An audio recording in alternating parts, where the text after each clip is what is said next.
I always have one product manager who's responsible for Apple Pay. And so I always like find them a couple weeks in. I'm like, just so Yeah. you know, like Yeah. I literally actually wrote the specs. At the Apple Pay launch within Visa, that was a big moment for digital payments, wasn't it? Can you tell us a little bit about your recollection of that? Because that was a big disruptive moment in the payments world, wasn't it? It was. I was responsible for issuer and acquire enablement. So, there was the teams at Visa had kind of, gotten with Apple in a very private, room and decided, the way that we're going to do this is we're going to store the card within the chip on the Apple phone. Yeah. And it's going to not be a card number, a 16-digit PAN. It's going to be a 16-digit representation of that PAN, so a network token. So really, it was about inventing network tokenization.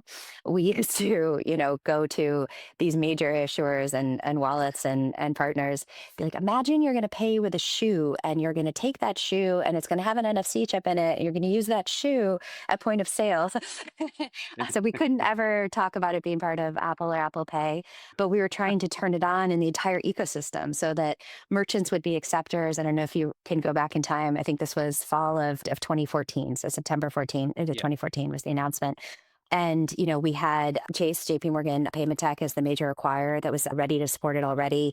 Uber, Airbnb, and Ticketmaster, I believe, all three were merchants that were part of that launch that were ready to go because we Yeah. had pulled them through in the process. Yeah. Initially, under a really strict NDA that we couldn't even really share what the partner was going to be. But then, eventually we were able to kind of expose that. So Yeah. it was Yeah. really fun. The funniest part about it is every job I've had since, so running acquiring at JP Morgan, running acquiring at Braintree, and running acquiring here at Worldpay, I always have one product manager who's responsible for Apple Pay.